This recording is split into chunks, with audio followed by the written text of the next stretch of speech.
Hello, parents, and welcome. My name is Mr. Ritzheimer. I'm your child's statistics teacher. This is my 8th year teaching at Rush, and it's my 11th year teaching in the school district. In this video, I'm going to go through an overview of my course and share some online resources with you. Let's get started. Course overview. This is also in the syllabus in greater detail, but I will give you a description of what the course is all about. Statistics gives modern society the ability to cope with uncertainty. It deals with the design of how data is collected, the analysis of the data, and the drawing of conclusions from the data. Statistics is a key analytical tool used in education, the social sciences, and business administration. Also, statistics is often a required college subject for majors in those areas. This course is designed to provide an understanding of both descriptive and inferential statistics. Descriptive statistics involves analyzing data that is collected. We use this to compare different groups of data, find patterns and trends, and to determine whether two or more variables are associated. Inferential statistics involves randomly sampling from a larger population, investigating the random sample, and making broader statements about the whole population. You may think that such statements are only guesses, but thanks to the central limit theorem, we can quantify the exact degree of accuracy of these predictions. Basically, we use this one central idea called the central limit theorem, and we're able to quantify the exact confidence levels that we have when we take a small random sample from a larger population. The central limit theorem essentially says that whenever we take sufficiently large samples from a population, even from a population that's not normally distributed, it will always make this general shape here. I'll show you a better picture of that right now. Here you go. So it seems like these little balls are going to go in a random way, but we know that they always are shaped this way every single time, and they form what's called the normal distribution. And there's a lot of formulas and math that we can do based off of this. And I'm going to be going too long, so I'm going to keep moving. The timeline of topics that we're going to study this year is given in the syllabus. It's also right here.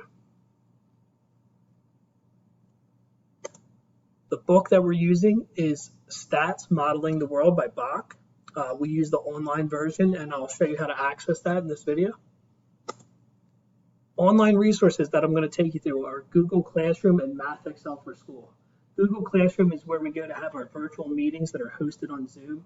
We access our assignments, the textbooks, see course announcements, see class notes there.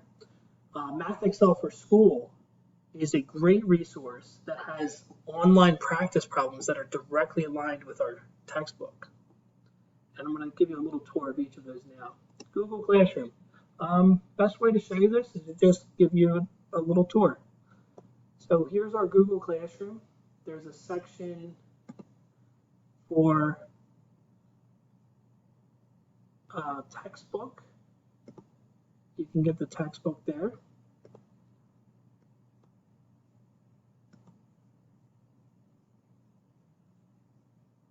There's a section for class notes. Notes that we have from class are uploaded here each day. All the assignments we do are listed in the assignments section. Today we were trying to investigate whether there was a link between a person's diet and their risk of being diagnosed with a certain type of cancer. I want to see what that looked like. Part of the course is really being able to take data and make it sing through the use of graphs or some other means. So we had this raw data here from our survey. 6,000 Swedish men were surveyed, and they were part of an observational study which tracked their diet according to how much fish they consumed and whether or not they were eventually diagnosed with prostate cancer. So something we did in class today was we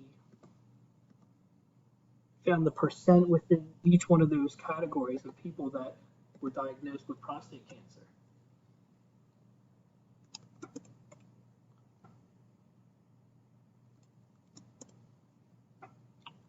C2.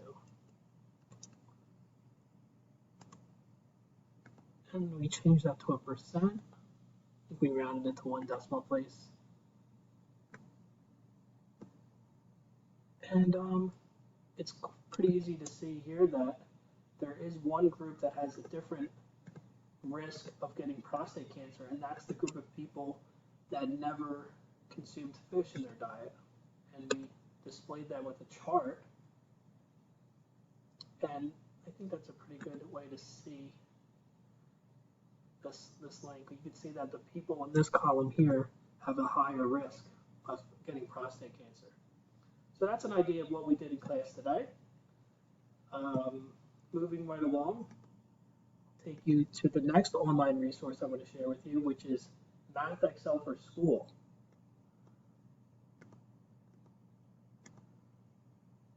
Math Excel for School is something that we purchased along with the textbook a few years ago, and we have like a 6-year license to this program, and it's really excellent. I can assign problems directly related to what we're learning in class. Students have a low stakes place where they can practice, because if you get it wrong, you can still fix your answer. And there's a nice question help feature built into this where you can click help me solve this or view an example, and it walks you through the steps with a similar problem and can help you. All right, moving right along. The other thing I wanted to talk about was our graphing calculator. In school, we each have a classroom set of these Ti-84 Plus calculators. Unfortunately, there was not enough to lend out because there's only about 150 calculators in the school and over 650 students. But there's many ways that we can emulate this calculator by using a free on-screen calculator. And it will work the exact same way. And I want to just take you through 2 ways you can do that real quick. The easiest way is if you have a Chromebook or school district issued Chromebook, you can just add this extension to Chrome, and then you have an on-screen calculator. I'm going to put this link in the video description. If you have a Chromebook, you're going to use that option. Another great way to do this is if you have a Mac or a Windows PC, you can use the exact software that I use. I use the Ti-SmartView emulator software when I'm demonstrating my problems in class. So we'll be learning a lot of features of this exact calculator, and it is important that all students are using the same technology because things are going to get complicated towards the middle and the end of the year, and I'd like everyone to be able to follow along. There are some other ways you could emulate this on phones and other devices, and I shared them on Google Classroom. Of course, it's a worthy investment if you're willing to shell out the $100 for the device. That's an option too. I think that's about it. So any questions that you have, please feel free to ask. My email's up there, dritzheimer@philasd.org. And I look forward to working with your child and working with you throughout the year. Thank you for watching, and have a nice evening.